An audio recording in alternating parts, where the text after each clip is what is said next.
Hey, good morning, YouTubers. It's Jeffrey Howells Carpet Cleaning here, and what we're going to be doing today, we got ourselves a house.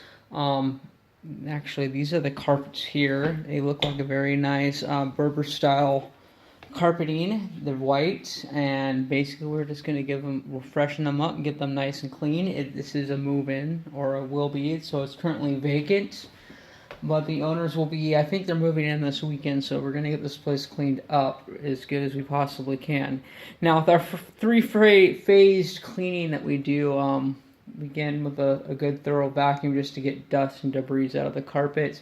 Then we move on to phase 2, which is our pre-spray and agitation. I tend to like the mechanical agitation from a CRB. And then phase 3 is that we go through and we truck mount steam clean the place, and then the carpets are very thoroughly cleaned. In fact, I really love that style of cleaning to put down a baseline on commercial carpeting as well, especially like glue down carpeting. You know, you don't want to get that stuff too wet because, you know, it can cause carpets to roll. It can deteriorate the adhesive on the back side of the carpet. It can do all that stuff.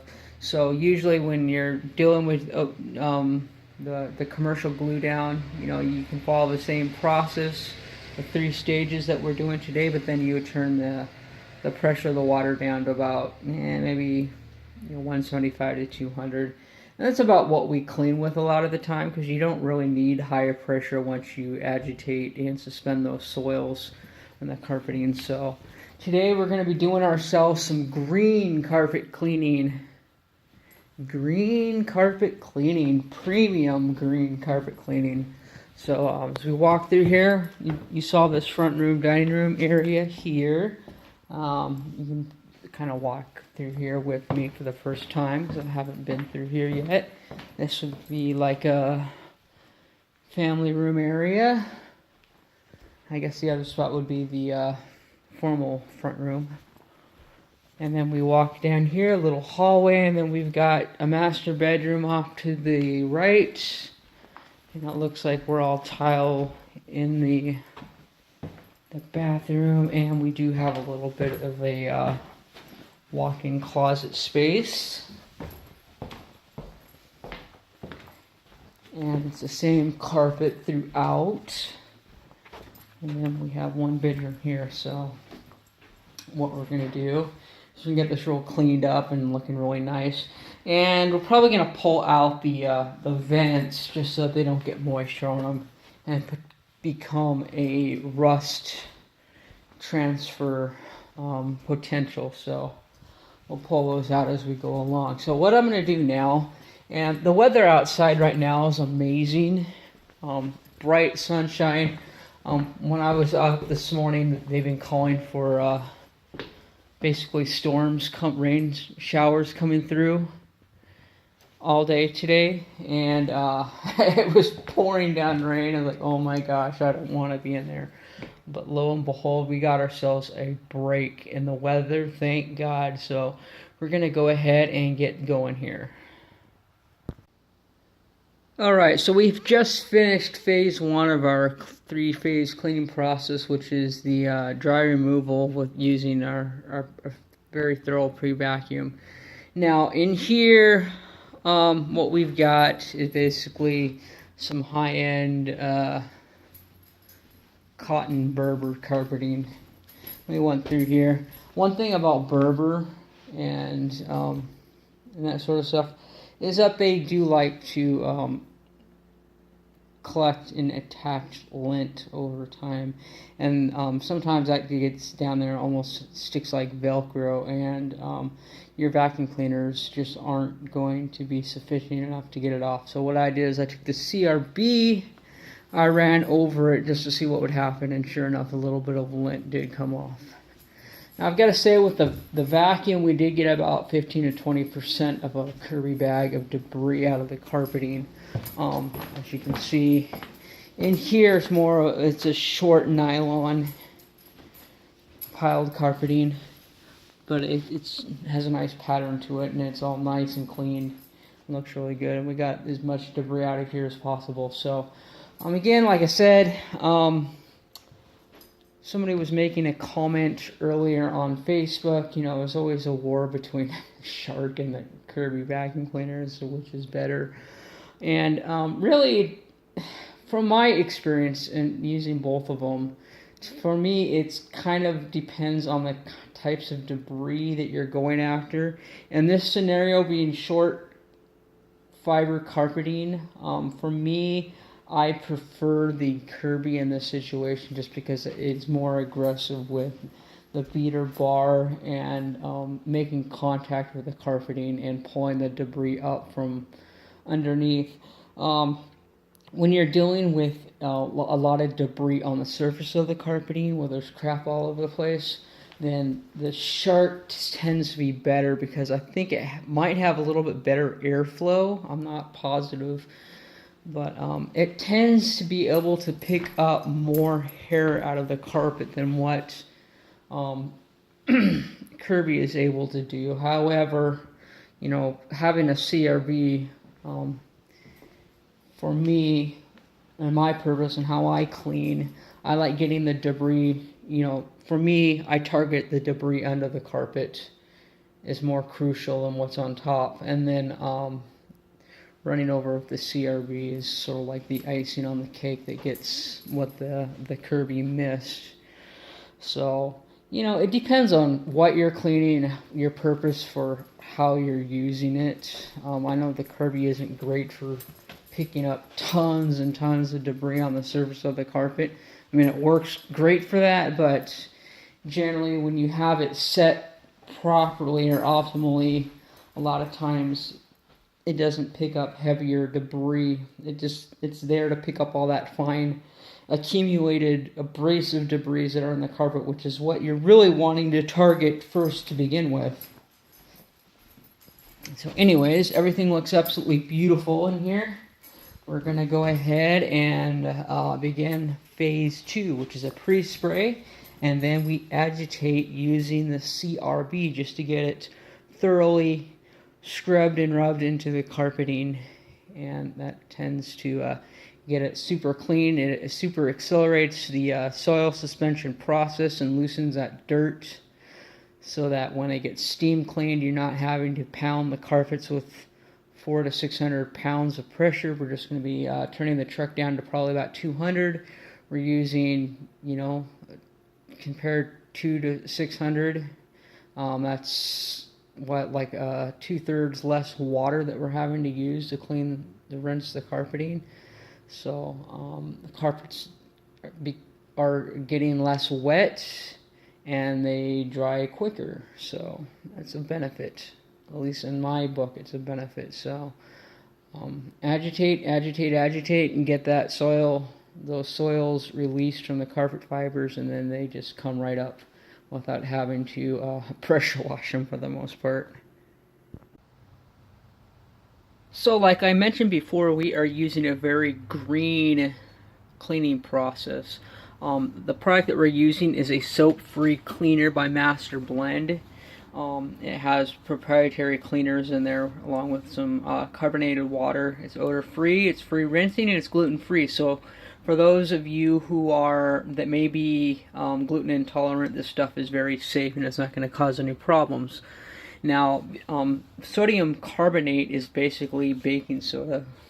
So it is a very, because that's one of the active ingredients in there, it is a natural deodorizer, and it does very well at deodorizing even animal smell. It's really good at, once you get that hair and protein out of there, this stuff does very well at deodorizing. However, if you got really heavy animal smell, you're better off going with enzyme treatment. But anyways, so additionally, this Vac-Away product called Detonator is basically about 18% peroxide. So peroxide pretty much kills any bacteria and disease germs and stuff in the carpeting. You know, you cut your wrist, your elbow, whatever, and you put peroxide on it. Why? Because it sanitizes it, killing those germs. So very good to put in the carpet as well, because the oxidization, if I was using the word oxidization, I don't think that's a word, it oxidizes but it helps to clean, brighten, kill germs and all that. But and it will continue oxidizing and releasing oxygen into whatever it is until it is completely evaporated, and because peroxide will just evaporate into water and pretty much vanish into nothing. So what we do, we got it pre-measured, the amount that we're going to need to put into our sprayer jug, and we got our granules for the soap-free product that we're using. We also have our peroxide measured out. So we're going to go ahead and put this together, and this is the solution that we are using for a premium green carpet care that we are doing today on these beautiful carpets.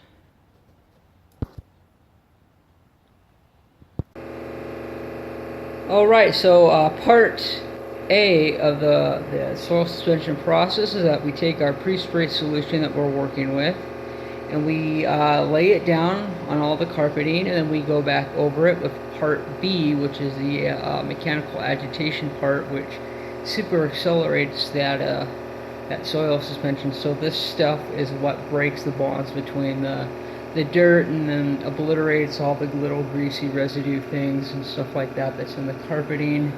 And then again, like I said, we agitate, and then after phase 2 is completed, again we move on to phase 3, which is a steam cleaning process, and it pulls all this stuff right up out of the carpeting.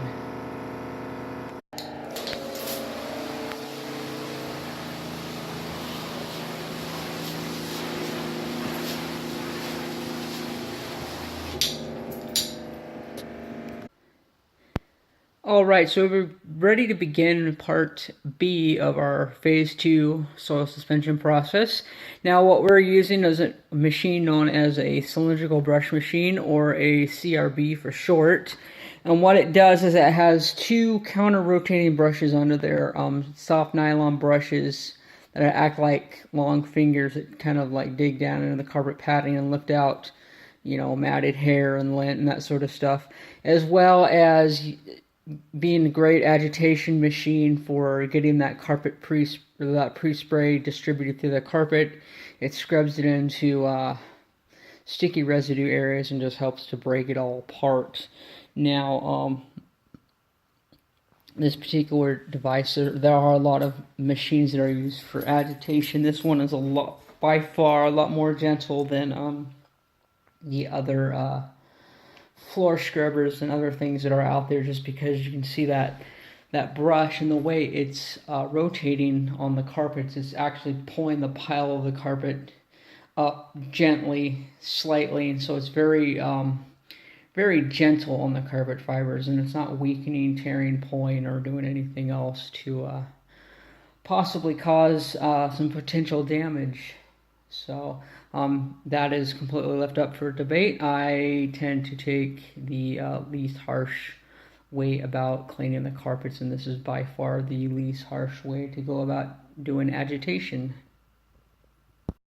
Okay, this is what the average soil suspension looks like after you've done it. It almost looks like everything's already been cleaned. In a lot of cases, if you're using a free rinsing product, which we are, you could leave it like this, but we're going the extra step. We're putting the icing on the cake with the hot water extraction as well. But as you can see, it's not necessarily going to be for pulling debris and things up out of the carpeting, because we already did that with our heavy thorough pre-vacuum. Now we're scrubbing it with a rinse-free product that I'll explain what product we're using here in just a moment. Alright, this right here is the tray that we had attached to our CRB, or counter rotating brush machine, and as you can see, there is some lint and debris in there. Not very much, but as you can see, the CRB does a pretty good job of just pulling that extra lint and stuff that's just stuck to the carpets, and vacuum cleaners just don't do a very good job of pulling all that up.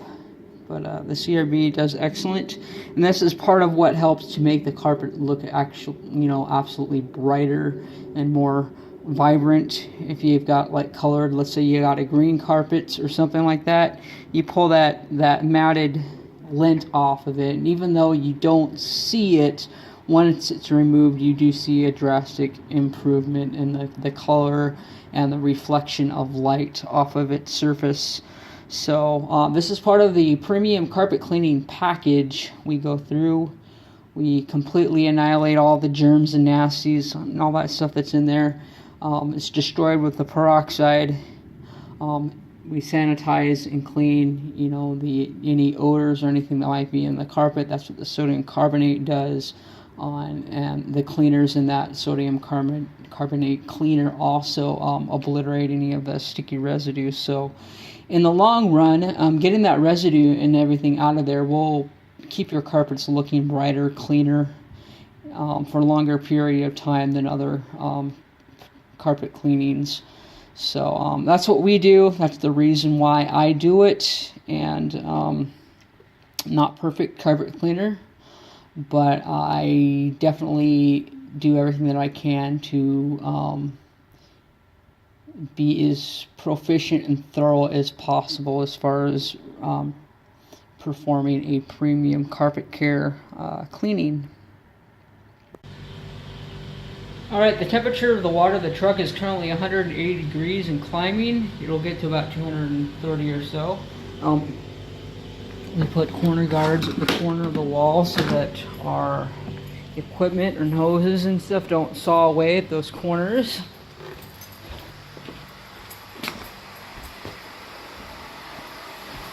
And we are going to begin in the closet over here. So this is phase 3, the steam cleaning process. We've already completed phases 1 and 2. And after this, the carpet's going to be absolutely perfect. This here is the after results of a steam cleaning. We went ahead and we raked it out.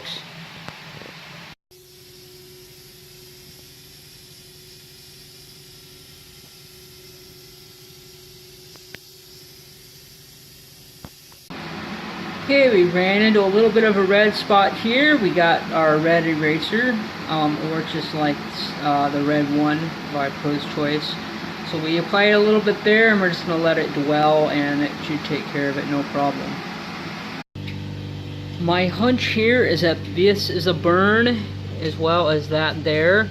I'm going to go ahead and put a citrus on it to try to dissolve it, you know, a solvent on there to try to dissolve it if it's glue, just to be completely thorough. But I'm about 95% certain that it's a burn, but we're just going to do it anyways and see if that 5% chance might be able to get it out. Alright, upon putting on a solvent, I let it dwell in there and rubbed it a little bit with a nylon brush here. And what I was looking for were signs of it kind of breaking apart and, you know, at least coming undone or softening up or something. And there is no sign of anything. So these are, in my estimate, 100% burns. And not like burn from a cigarette or anything like that. It could be anything that would cause the carpeting to melt here, and honestly I'm not really sure what would cause. Maybe melted candle wax or something that seared the carpet. At first I thought that these were cotton. These aren't cotton carpets. These are synthetic. I mean, they're almost dry now, so obviously it's plastic. So something got melted it a little bit, and there's nothing that we can do about it except perhaps cut out a spot. However, the carpeting in the front room here and the carpeting throughout the rest of the house is different, so not able to do that.